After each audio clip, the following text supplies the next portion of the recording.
How good was Sunday? Almost a week later, right? Everybody is still buzzing about the U.S. men's hockey team winning gold for the first time in 46 years.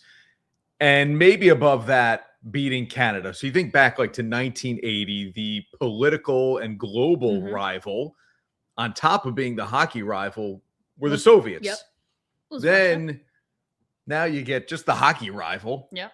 In Canada. Neighbor to the north. So when you win two in 50 years and they're against your two biggest rivals in different capacities, pretty cool. Well, Yeah, it was such a great game. I don't know. I know lacrosse is their sport, but hockey is their sport too. So to beat them in their own sport, it feels like if you're going to beat Canada at something, you want it to be I know hockey. lacrosse is the national sport. Hockey is the money-making sport. It's probably the one that most Canadian kids grow up playing and watching over. It might be both. Lacrosse. Let's say Canadians weigh in. Any Canadians out there watching? Clarky, Dave Smith, one of our Canadian friends. What's our Canadian demo on this show, Onorato and Miller? We're live on a Thursday night. I bet you it's close. I bet you it's both. Winter Olympics were a lot of fun. A little bit good. of a hangover effect right after all of that competition and the joy that surrounds so much of it. We'll talk about the win here going forward on the show.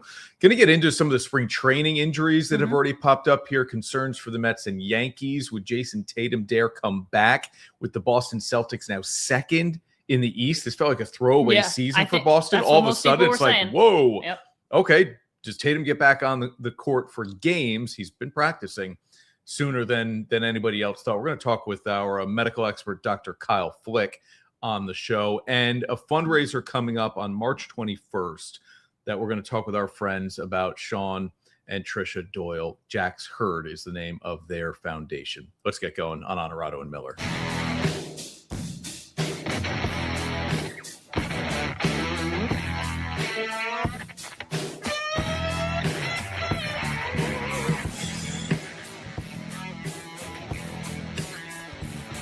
This is Onorato and Miller, sponsored by Alpenhaus. All right, gold for the U.S. men's and women's hockey teams. The double against Canada, too. Hassan checking in on YouTube. Hassan, thanks for hanging out, man. Here we go, and Hassan. He likes your hair tonight. No. 100% no. Every viewer would know he is not talking about my hair. Any comment on hair is going to you. The good and the bad. Believe me, I get plenty of bad. About what? Oh, yeah. There's a guy out there who hates the length of my hair. Just got my hair cut. You might not know it. We don't like to get it too short. No. And who cares? You people who comment on the length of his hair. That's my job. I'm married to him. Stick it to cancer this weekend. Oh, okay. For the Adirondack Thunder, our buddy Jeff Casey, Hardy That's a great Mazzotti game. Arena. Yeah, they were back-to-back nights. So Friday night, $10 donation gets you onto the ice to paint the ice. That's cool. And then they play Saturday night's game with the paint still on the That's ice. cool. And then after the game on Saturday, they auction off those special Stick It to Cancer game-worn jerseys. So that's the Adirondack Thunder this weekend. Stick It to Cancer, raising money for the C.R. Wood Cancer Center at Glens Falls Hospital. Likes your sweater. Likes your hair. Likes my shirt. Okay. Thanks. What about mine? Tinny's Tavern. Tinny's Tavern. There it is. We'll get there. Yeah, we'll talk about the outhouse races at Tinny's Tavern this past weekend. All right. Well, I got to roll the open here. Oh, my God. Roll the open. Stand by. Oh, boy. I'm new here. It's loud. And now, Dirty, Difficult, and Done. Sponsored by Performance Industrial. We're both new here. Performance Industrial. Bill, Karen Miller, the great team at Performance Industrial. Never a job too dirty, too difficult for them to get it done. The gold medal drought. Yeah, it's done. 46 years and hadn't won a medal since, go ahead. Nope. You keep going. 2010. Okay. That was in Vancouver.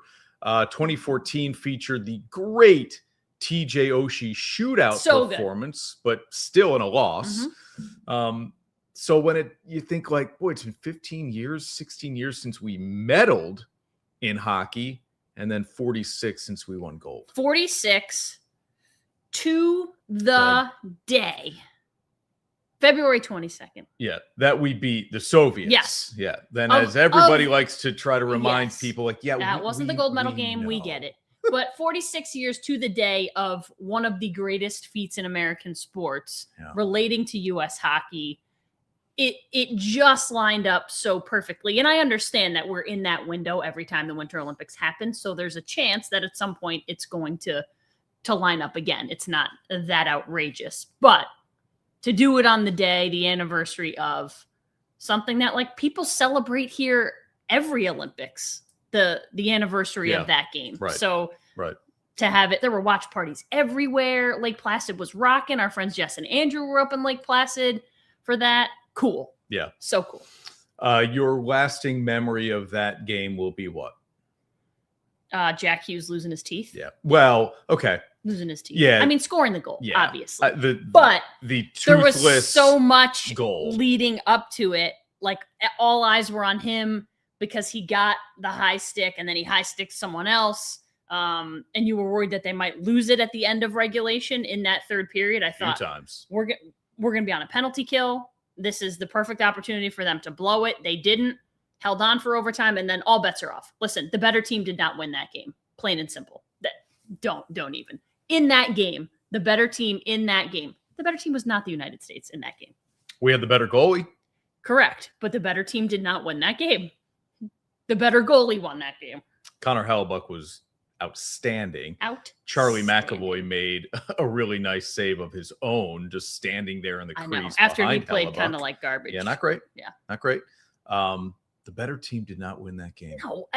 Do you remember? I mean, the second period, it was like they were skating. The U.S. was skating uphill. Yeah. And Canada was skating downhill. Could I spin it as the more talented team did not win that game? That maybe the U.S. maybe the U.S. was a better constructed team than Canada, which was loaded with talent, but the U.S. was geared towards putting a roster together that was going to be able to beat Canada. There were guys left off that team who American-born NHL players who were really good players who didn't make that team, maybe because they didn't fit what Bill Guerin really wanted to do there. I don't know. I'm just thinking out loud here, right? I'm not saying that. I get that we don't have McDavid and McKinnon I'm not saying and that McCarr. Team Canada overall, if you played 10 times out of 10, would beat you every time, and that they're the better constructed team. For the 60 minutes plus on the ice, Canada was better. And it was pretty obvious that they were better. Yeah. And I don't know that that's the way it would be every time. The McDavid line speed kills and puts you in tough positions every time. But the number of opportunities and shots that Hellebuck faced would tell you that the Canadian offense was better. No question. And 3-on-3 leads to crazy things. And that I love it because it accomplishes what they set out to accomplish when they put in 3-on-3. And it ends the game very quickly. It doesn't necessarily mean the better team wins. I think it was Nathan McKinnon who said the better team didn't win today. Yeah, and that doesn't. That whatever. Never That's sour grapes for a losing team. Yeah. I'm an impartial-ish party saying that the U.S. got outplayed and still won. And if you're a world-class athlete, I would expect you to always step out onto the ice, the court, the field, feeling like you are the best one out there and you've got the best team out there. So to say that afterwards doesn't bother me ever. The comment from Team Canada about them not loving 3-on-3 to decide a gold medal, okay, you knew going in format. Yep, you knew going in this is what it was going to be. And you had chances in regulation. Just end it. You had chances in overtime, right? Like, don't give me this now. And you know what? How often do we see 5-on-5 overtime hockey in the playoffs with a fluky goal, a bad bounce off the boards, off the skate, off a butt, You get weird stuff that happens in overtime all the time. This was a clean goal. Right. I mean, it was an odd man rush, but that's 3-on-3 hockey. Yeah, we had a great look at it, right? It's just you and Jack Hughes. Anyway, the goal by Matt Boldy to start things for the U.S. is as good as you'll ever see. Yeah. This was fun. A lot of fun. No doubt. The women win as well. We love to talk about the women also. Yeah, of I know course. it's a We big did this last week. Yep. They had won it on a Thursday, and then we popped We did it on the a air. Thursday. So we talked about this last week already, but it's worth revisiting at least here, given what the men did. And so the women now win a third Olympic gold medal, and they do it 2-1 in overtime, same as the men against Canada. And the women will celebrate with Flavor Flav. I love Vegas. this. I love this. They don't know if they're going to the White House. They declined the invitation, but they want to go hang out with Flavor Flav in Go Vegas. for it. Do your thing. Yeah. Yeah. In the summertime. Listen, of all the people, maybe July there's only, in Vegas. Tough. I know, tough. But would you not want to party with Flavor Flav? Sure. It feels like it'd be pretty fun. And now I feel like Flavor Flav, given his age in life, is probably more my speed than 20 years ago when he would have been blowing it out. Yeah. Okay. Yeah. Early bedtimes with Flavor Flav, Yeah. probably. Well, maybe not as early as us, but I'm down for that. Yeah. Jeff, great teams. Win games they shouldn't. US was a great team. Yeah. Yeah. No doubt. And Evelyn makes the point here too, right?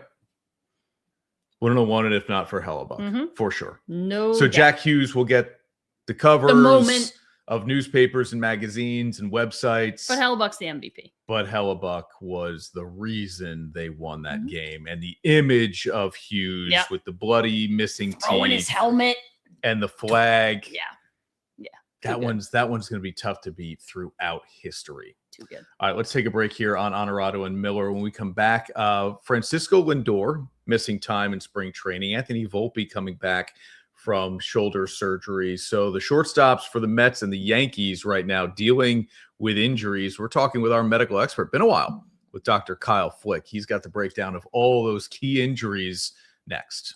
Marcella's Appliance Center, our commitment is to you, providing essential appliances that families depend on for cooking, refrigeration, cleaning, and sanitation, plus appliance repair. You can have peace of mind that Marcella's is here for you today and every day, like we have been since 1957, helping you make the right choice with trusted brands like Whirlpool, Maytag, KitchenAid, and many more. Shop Marcella's Appliance Center in-store, online, or by phone. We're here for you.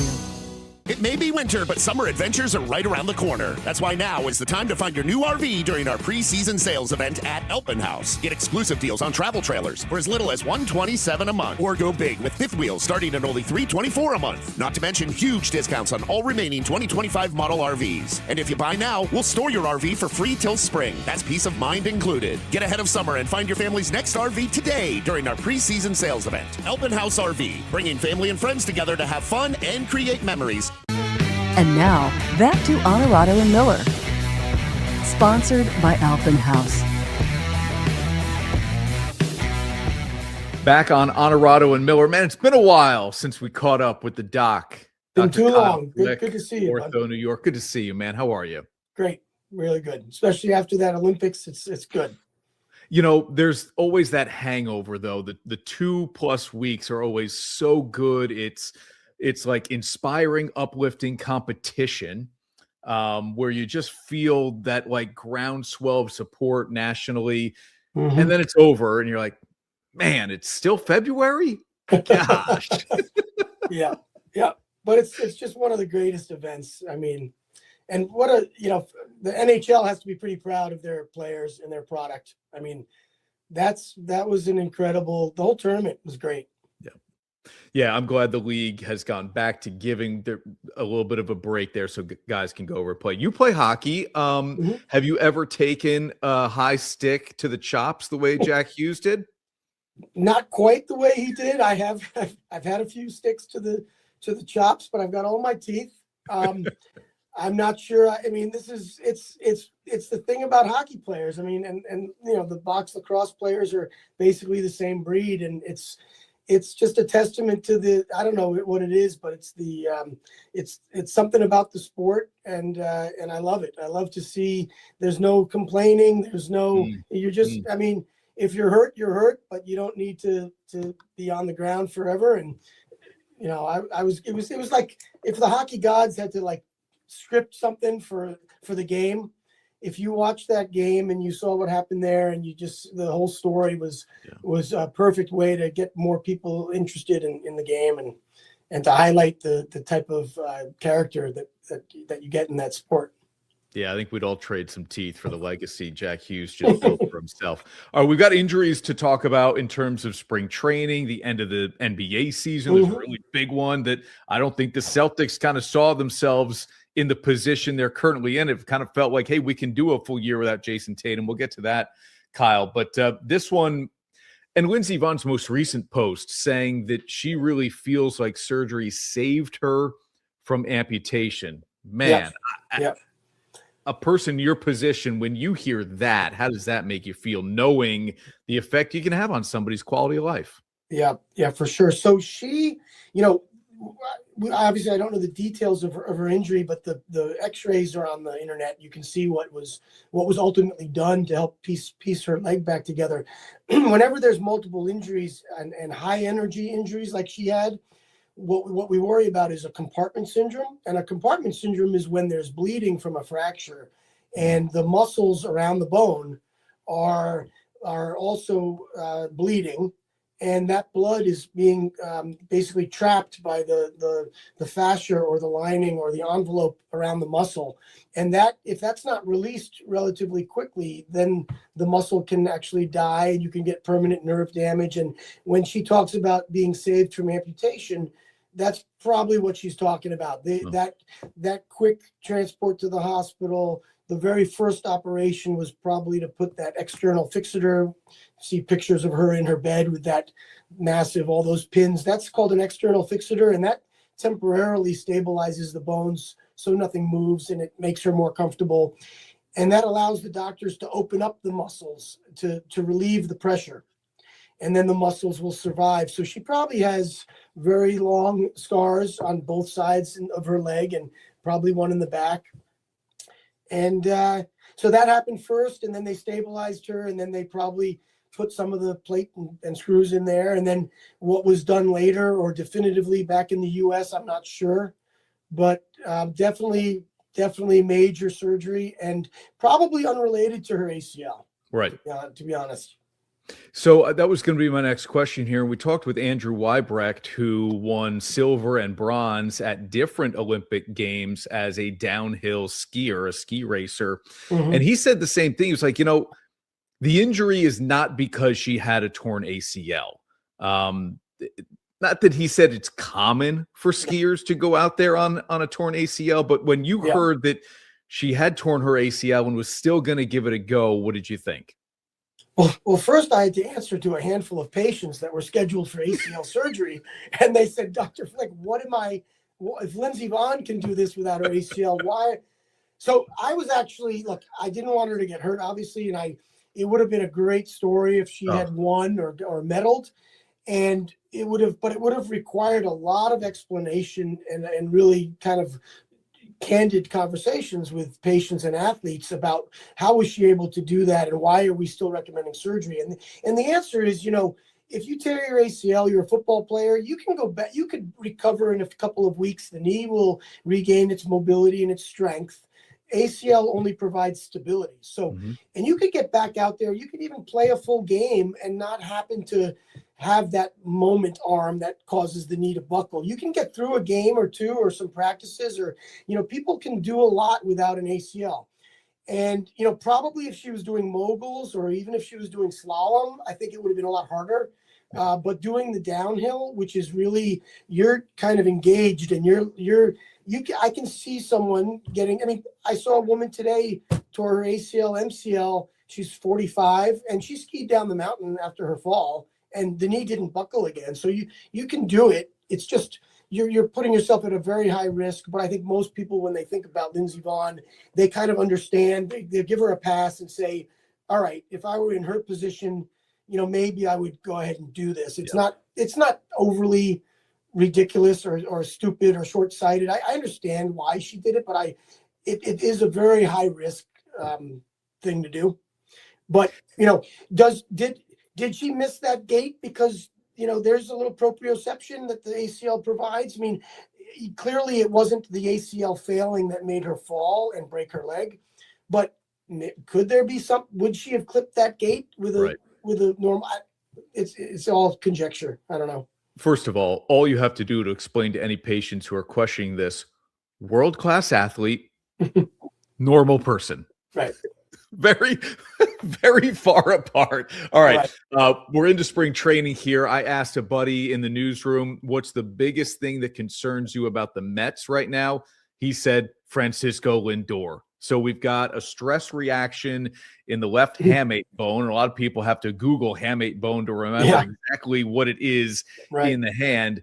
6-week recovery timeline here, but the biggest concern is maybe like the ability to grip a bat quickly enough and not feel pain or have enough strength there to be ready by opening day. How big of a concern is this? Yeah, so just to kind of explain the injury. So if you're gripping a bat or even a hockey stick, so the bottom hand on the bat is usually right up against the knob, right? And when you make contact with the ball and there's forces that are transmitted through the bat, and if that knob can kind of make contact with that hook of the hamate, which is a very prominent bone there, and it can actually cause a little stress fracture. And once you have that, everything's painful every time that happens, or every time you swing a bat, that knob is hitting into that, and that can be a very kind of chronic, uncomfortable situation. So you can safely just remove that piece of the bone. Actually, is usually what the surgery is. It's just a little excision of a small piece of the bone that's prominent. And so, it's usually a pretty quick and reliable recovery, but so gripping that bat can still be uncomfortable. So it'll really be a pain issue for him. A hockey player has the top of the stick. They can also, if that gets jammed, that can also cause that same type of injury. But I think it's a 6-week recovery is reasonable. Certainly for throwing and catching and that kind of field play. It's really just batting that it affects. Okay. Talk about pain management or tolerance here. Anthony Volpe has had a partially torn labrum in his left shoulder. It happened in May. He got a couple of cortisone shots, played through it, and then late October gets the surgery. Won't be ready for opening day. This is the Yankee shortstop, of course. But he says he's eyeing a return still in April. Given the timeline, given the injury, what do you think?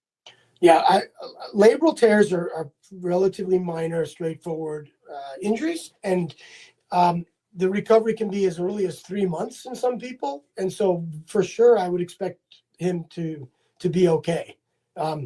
When you have a major tear in the labrum, which usually happens when you dislocate your shoulder, you're looking usually 5-6 months recovery. But for a partial labral tear doesn't usually need surgery. It usually is something that you can play with and play through.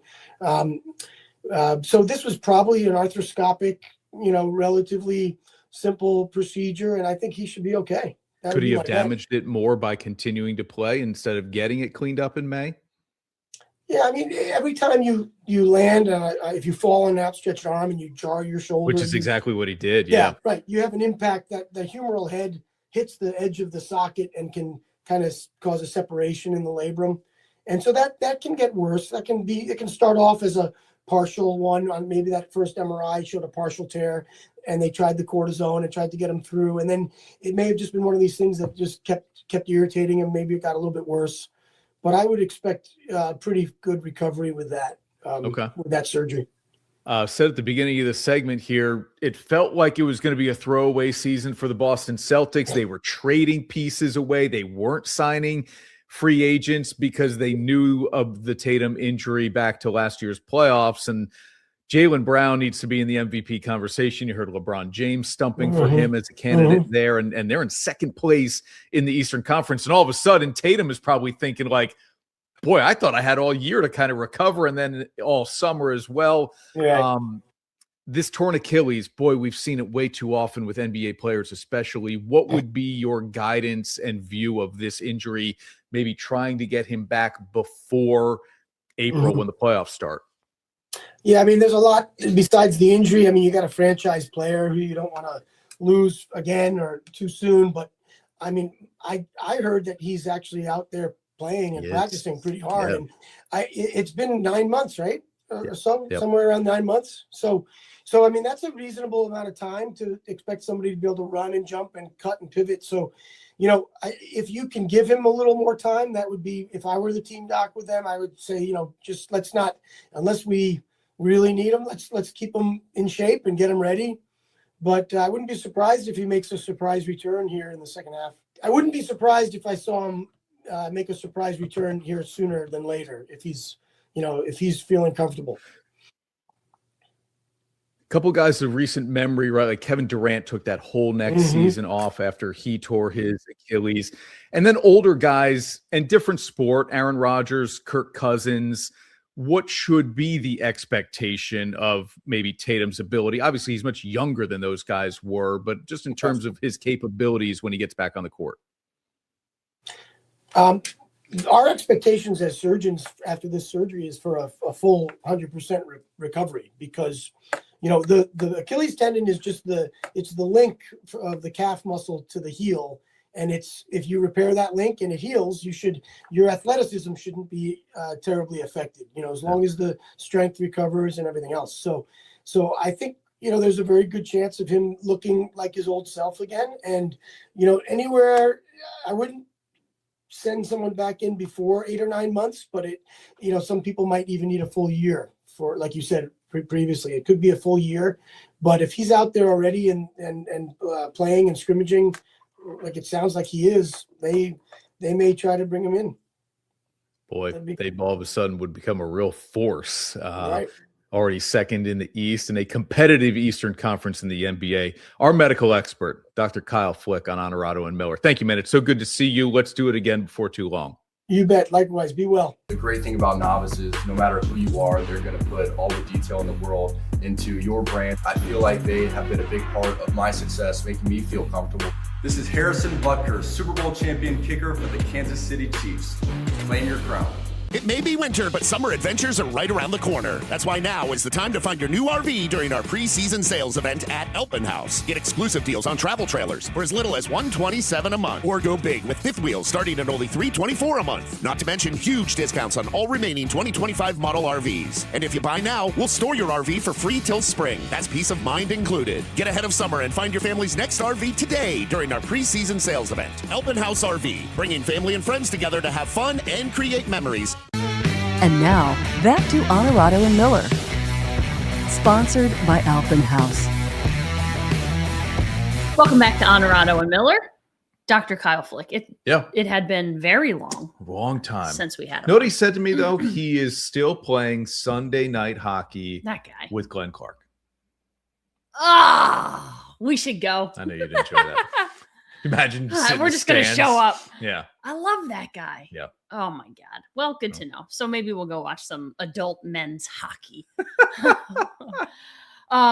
Next guests, friends of ours. We love having friends on the show because we're not always friends with the people we get to bring on. But this is a couple who, so in our journey, they always say, you meet people along the way in a lost journey.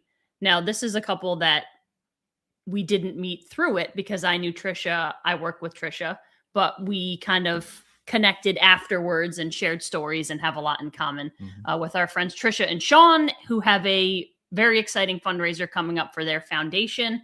So bring them on. Hi, guys. Hi, how are you? Good. How are you? Long time no see. I know. I just left you at work. Tricia and Sean Doyle, you guys are, listen, we have a lot in common for all the wrong reasons sometimes, but we have connected, become very close, and we are big supporters of one another. So you guys have an incredible event coming up in honor of your son, Jack, the 9th annual Jack's Herd Cocktail Party and Silent Auction, March 21st. It's a Saturday. Yep. We will both be there. Chris will be a little late, but we will be there. Explain to the Capital Region who may not be familiar with Jack's Herd and your organization a little bit of backstory for us, if you would. Yeah, of course. Thanks for having us. We had our son Jack in January of 2015, and Jack unfortunately did not live very long. It was a short life, but Sean and I made a decision that day that we would make sure he was remembered, that his life wouldn't be forgotten. That was important to us. And we were fortunate enough to be down at the Children's Hospital of Philadelphia, where they have a really established bereavement program for loss. And we were cared for very deeply, and we left with a lot of mementos and kind of proof that Jack had been here, which was so important because our family didn't get to meet him, our friends, you know, we have our children that we celebrate and everyone loves and surrounds, and we just were obviously devastated. And I couldn't wrap my head around the fact that I was going to have to go through the rest of my life without one of my children. And I felt so deeply that we needed something to sort of like pour that love into. And from that, Jack's Herd was born. We feel very connected to like the elephants and sort of the way they grieve and remember and care for each other while they're grieving.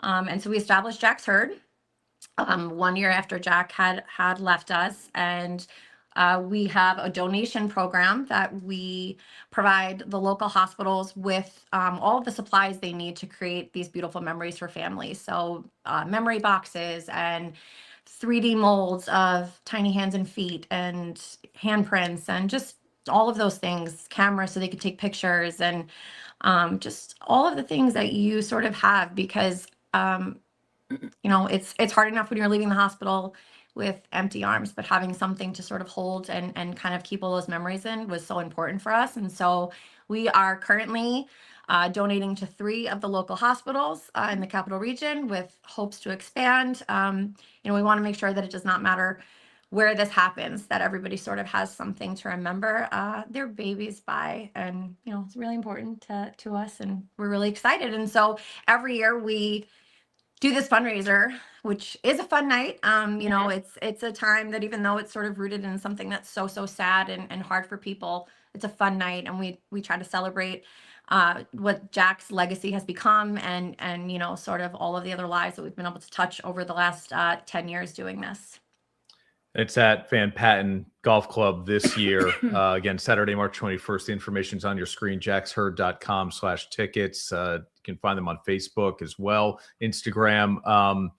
And, you know, Tricia and Sean, when we lost Nash, I never even thought about the possibility of a stillbirth, given Nash's clean checkups and Ashley's pregnancy. And then when it happened, you're just, maybe other people are more prepared than I was. You're just so unprepared.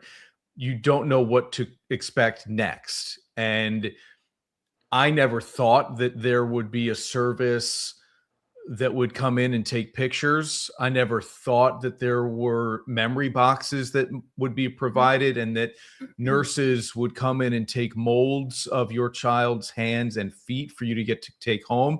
And now I can't imagine not having those things. And so what you all are doing, thanks to them, for parents in the capital region is unbelievable. And of course, as you know, if we can be a small part of keeping that going or growing it even to other hospitals, you know, we want to do that. And so we'll be at the event, like Ashley said, definitely to support this. And if you're thinking about going, people watching this, and you think, I don't have a connection to this cause in any way, maybe you're a parent. Yeah. Maybe you're a parent. Think about, you know, putting yourself in all of our shoes.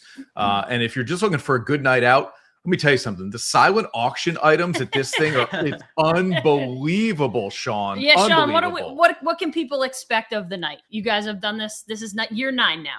Yes. So we have a lot scheduled for this year. We have golf foursomes. We have plenty of different experiences. We have hockey tickets, Kelly Clarkson show tickets, her final year. So that'd be awesome. Home decor items. Most importantly, music, dancing, fundraising. Those are the big things that we like to tout to everyone. Is that it's not just we're going here and it's going to be sad. It's going to be fun. We're going to have a good time. Everyone's going to talk. Like you said, not everyone necessarily is directly connected to this, but it's a great time to go out and just enjoy the night out and have some fun and raise some money. There's food. There's an open bar. Open bar. It's $100, people. Very important. Full night out.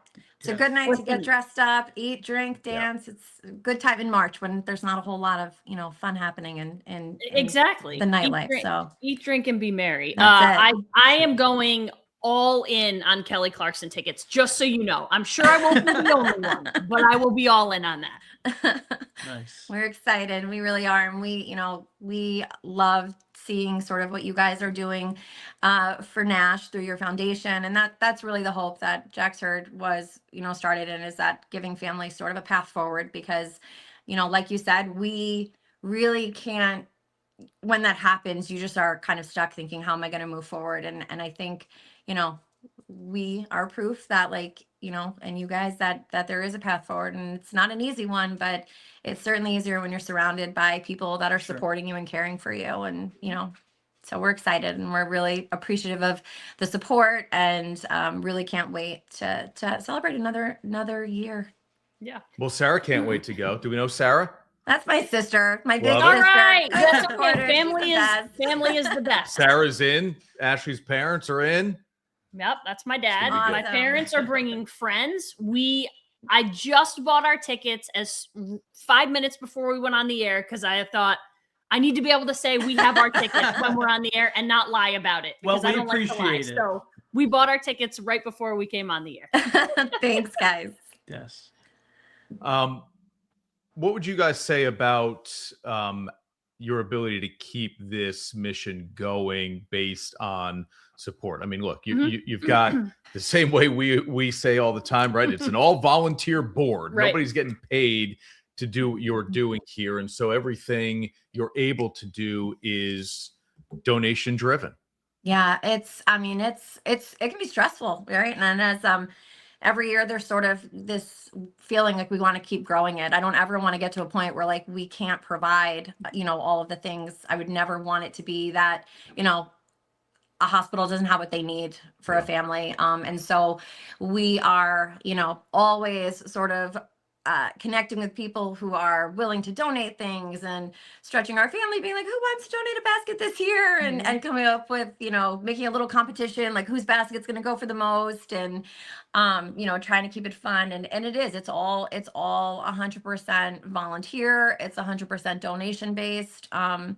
And it's, like I said, we have 3 hospitals right now. We're donating probably close to 250 boxes a year, and then all the materials. And we know there's far more losses than just those 250. And, we would love to be able to, expand to Saratoga and Glens Falls, and really just make sure that, we're covering the entire capital region, north and south of us. And, the donations are helpful too. So I would just say, for those of you who might already have plans for March 21st, you can donate on Jack's Herd's website as well. And, it all goes to right into the donation program. We will be donating this weekend. One of the hospitals reached out and needs a donation. And so we'll be bringing materials, this weekend. And so sometimes it's a heartbreaking privilege to be part of, those horrible days for people, but it's important. And, hopefully it's something we tease the kids all the time, like, you'll be inheriting this, because this has, we want to be able to have it keep going. And it's really something that's just so important to us. And I think everybody as parents, our hope is that we help our kids leave their mark in this world. And, we kind of look at it as this is the way we're making sure Jack has left his mark in the world. No doubt. Jack has done so much good in the world. And I know Chris already mentioned it. We gave a lot of the credit to St. Peter's, not knowing what things came from where and whatever. And we left the hospital, and one of our biggest takeaways was the memory box and the castings, and they came from Jack and from you. So it's a strange kind of full circle thing. And I remember Tricia, I left my work phone home when we went to the hospital. So I came home 3 days later to a text from you. And I thought, oh my God, she's going to think I've just ignored her. But it was something that I didn't really know about you at the time. And so now we've shared these stories and become, Nash and Jack have brought us closer together. So now our kids are going to work together to make sure that other parents like us, you can't make it better, but you can make it kind of bearable, is what we Yep. said. It was like the best of a bad situation that it could have been. Yep. So, and part of that is thanks to you guys and thanks to Jack. So Jack Thank and you. Nash teaming up the rest of the way. That's it. For sure. Is this true? Signed Mike Tyson glove? That is true. And that's that's my youngest brother also over there. He's donating that, so he's plugging himself there, but it's pretty cool. He's trying to get he's trying to get the best auction item out there this year. There That's you what his go. goal is. Listen, that's okay. And I heard the brothers go hard after the Yeti of alcoholic beverages. There's always a loaded Yeti, so that's always the big raffle item. So that it sounds like the Kelly Clarkson ticket. So All right. yeah, we'll see where it goes.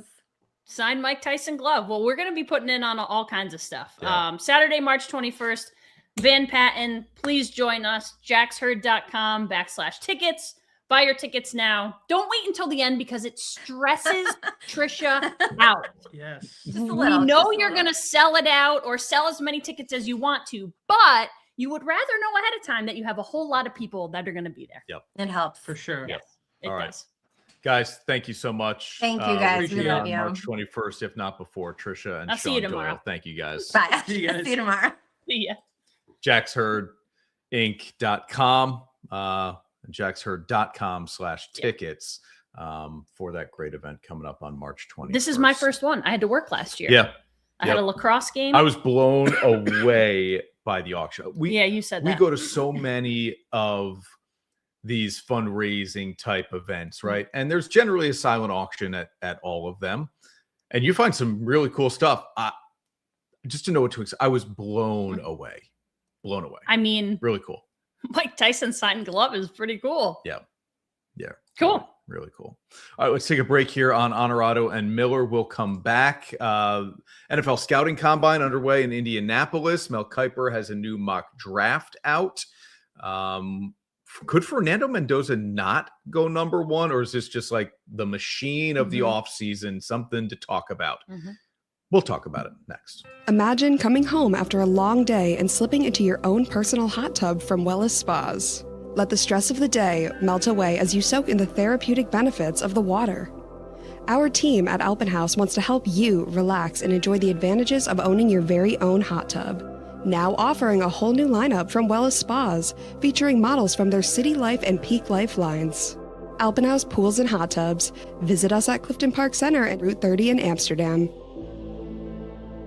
At Marcella's Appliance Center, our commitment is to you, providing essential appliances that families depend on. For cooking, refrigeration, cleaning, and sanitation, plus appliance repair, you can have peace of mind that Marcella's is here for you today and every day. Like we have been since 1957, helping you make the right choice with trusted brands like Whirlpool, Maytag, KitchenAid, and many more. Shop Marcella's Appliance Center in-store, online, or by phone. We're here for you. And now, back to Onorato and Miller. Sponsored by Alpenhaus. All right, talk of maybe the Raiders not drafting Fernando Mendoza number one overall, because maybe they would trade out of that spot.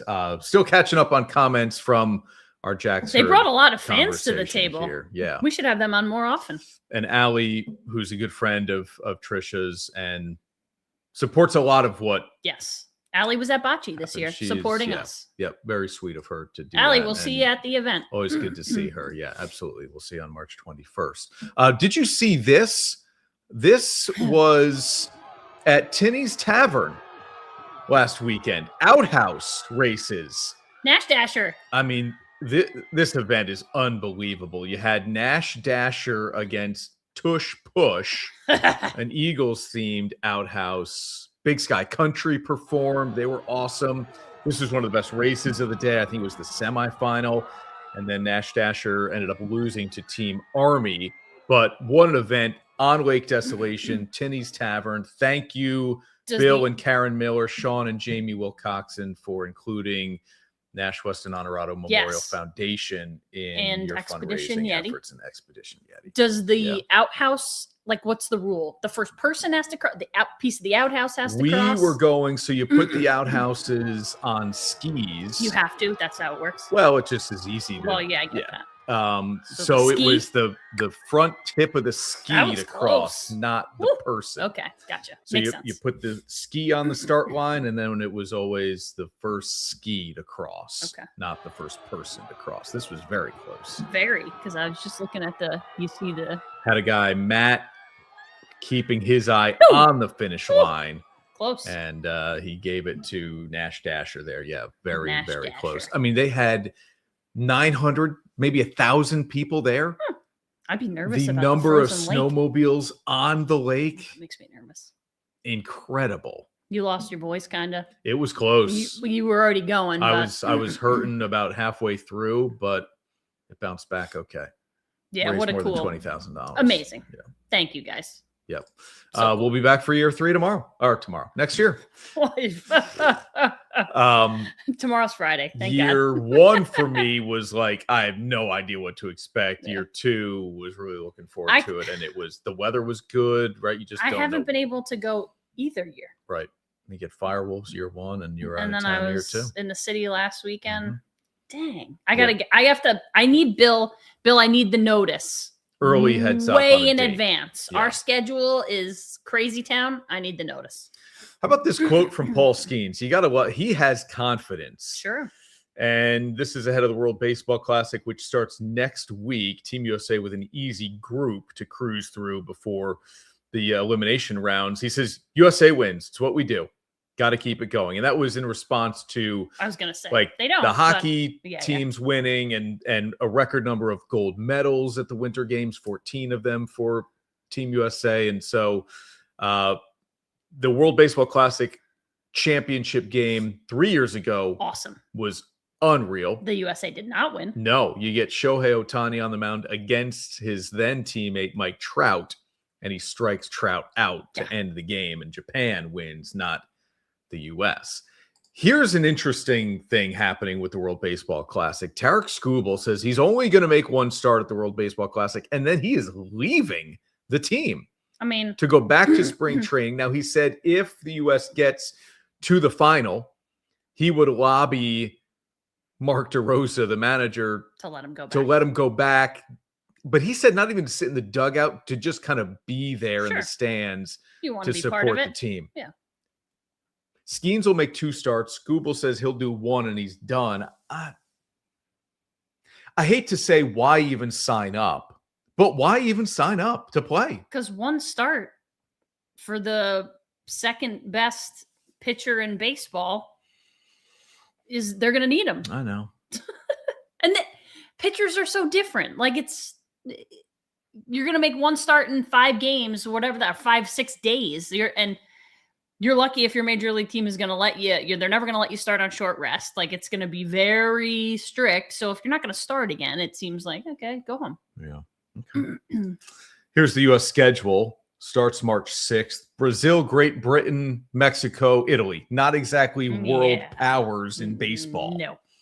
You have to deal with the likes of Japan, Korea, Dominican Republic, Puerto Rico, somewhere else down the line. Yeah, how did we draw this? How are we? I don't know. Who did we pay? I don't know. But we start in Houston, and then the elimination rounds will fun. move to Miami.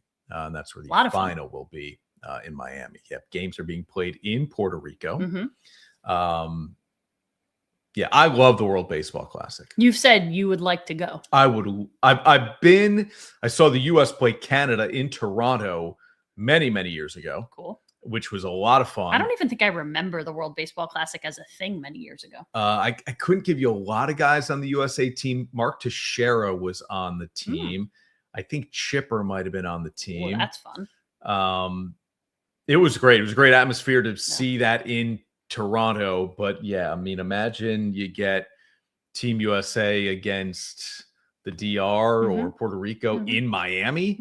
Venezuela, something like that. Yeah. Like anything because of the population in Miami, you're going to get tons of interest. That's awesome. Yeah, so cool. I think it's a very cool event, right? You get 4 nations, you get the World Baseball Classic, World Cup.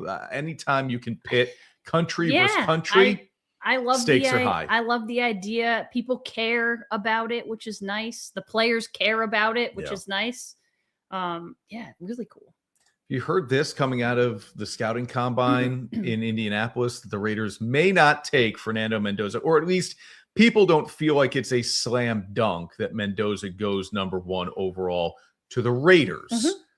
So I would think if Vegas keeps the pick, they're going to take a quarterback, but would they trade out? I was going to say they'll either draft him or trade out is what they're saying.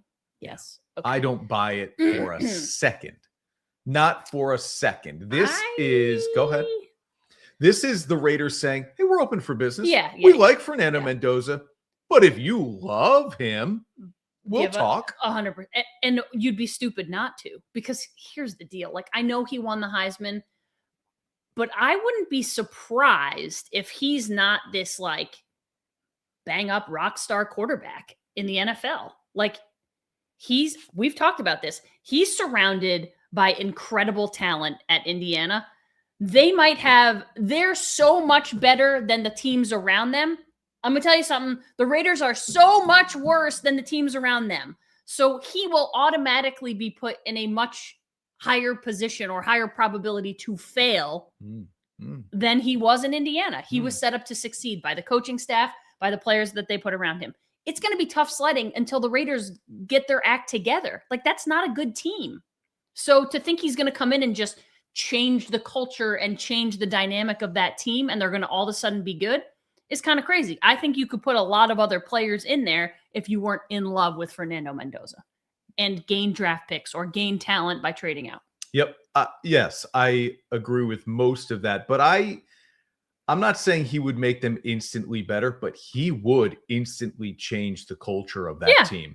This guy is well-liked. He's positive. He's humble. He's a hard worker. They've got a new coach. He could have a chip on his shoulder because he was under-recruited out of high school. Like, there's a lot with him aside from the physical talents that I feel like is exactly what you're looking for in a quarterback. It is. With a franchise that has struggled to find a leader. You need other players, though. That's my thing. But it starts with the quarterback. I get it. But if he's not going to make you good this year, and you are okay with one of the other options, but I just need then you could trade out and get year 3. Yeah, I know. Right, but like people are going to judge him on year 1. Let's say they move back to pick 3 or 4, and you're bad again. I get that next year's quarterback class is very rich. Yep. But there's no guarantee Arch Manning is going to be a great NFL quarterback either, right? I just think you got the number 1 overall pick. Yeah. I don't think they will trade it. I don't think so either. But that's the only way I could see Mendoza not going to the Raiders 1 overall is that because Vegas moves out. Yeah, I agree. If they're there, they'll take him. I also don't know to everything you said. Is it worth trading multiple first-round picks in the future to move up to get Fernando Mendoza? I think a lot of people would say no. No, not unless you've got him to burn. If you're a decent team, excuse me, and you've got picks to burn and you're in need of a quarterback but not right away, next year's draft class, if everybody's coming out, he still probably would have been pretty high last year because Cam Ward was your guy last year. And athletically, I think Cam Ward probably still would have gone 1 overall. Yep. But Mendoza probably would have been the second most sought after quarterback. Yeah, if you were to put his senior year against Ward's year, like they're 1 and 2. Next year's draft class, is he behind Arch? Is Arch going to go number 1? But ahead of who's the kid at Oregon? His name's escaping me now. Raiola? No, he's the transfer, the guy coming back. Oh, yeah. Great year. Dante Moore? Thank you. Is he ahead of Dante Moore? We had a whole season of football to play before we decide if Arch is going number 1, if Dante Moore's getting drafted in the top 10. Yeah. There were points last year when we thought Arch Manning's not going to play in the NFL. He's not even going to he's not going to go in the first 2 rounds. Like, there is so much. Your dad's on CJ Carr here. He's a Notre Dame homer. Of course he is. Well, Oklahoma homer, maybe, right? Can you be a but homer he of loves, both teams? yeah, he can. Okay. Sure. He loves both. Mel Kiper's 2.0 mock draft here has Mendoza going to Vegas. And then the regional teams that we're focused on here. How about this? Caleb Downs making a jump, the Ohio State safety to the Jets at 2. Your Giants taking an offensive tackle, Spencer Fano, instead of who Kuiper has going 6th overall, the best wide receiver in the draft, Carnell Tate. And no, because they don't have a quarterback. No Arvell. Oh, they do. They have a quarterback. No Arvell Reese either in that spot. He would go one spot Their ahead. line is bad, and they want to protect their franchise quarterback who has concussion issues. You have a left tackle, right? Yep. We like Andrew Thomas enough. He's our left tackle, you'd say? Eventually, yeah, we learned to like him a little. Yep. Then the Jets come back around at 16 from the Colts. They take the D tackle Peter Woods from Clemson, who was a star all of his time there. Ty Simpson to the Steelers at 21. Only 2 quarterbacks taken in the first round. And then Denzel Boston. I mean, yeah, the Steelers need a quarterback. Even if Aaron Rodgers comes back for a year, they got to figure that out. That feels reachy. Yeah, I don't. Doesn't it? It feels like, and I don't know why, it feels like there is a very specific kind of quarterback that needs to go to Pittsburgh. I don't know why that is. Okay.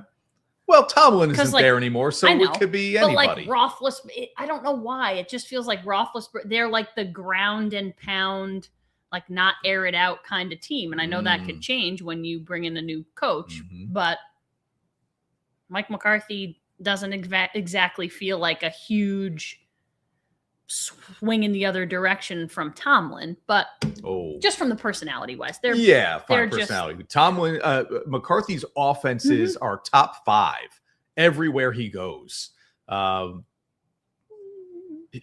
His offense, I know you don't. Go ahead. No. Dallas may not have won playoff games. Yep.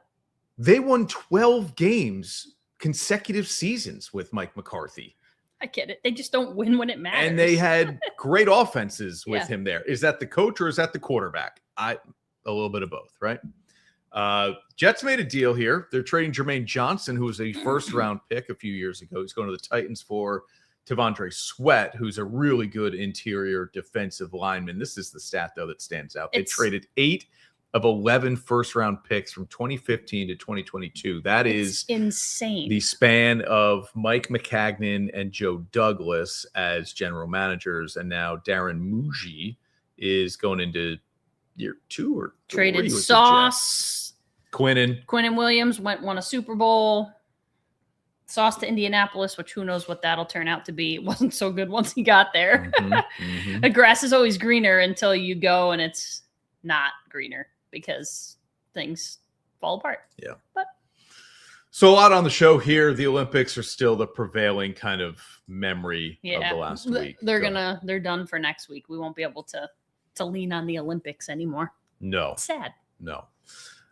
We think we're going to talk with Matthew Morrison next week. We sure hope so. Who is coming to Universal Preservation Hall on March 5th for a show. So get your tickets to that right now, Universal Preservation Hall, to see Matthew Morrison on Thursday, March 5th. And then at the end of March, they'll be taking over on Broadway for the smash hit show Just in Time. Of course, Matthew Morrison of Glee fame, but also a Broadway star. He'll be Bobby Darin. Own right. Yeah, pretty cool. Very, very cool. Taking over for another Broadway star, Jonathan Groff. To be replaced by another Broadway star, Jeremy Jordan. Yeah. Not bad. All right, there's your Broadway roundup. Who knew that was coming on Onorato and Miller? Have a great weekend, everybody. We will see you next week.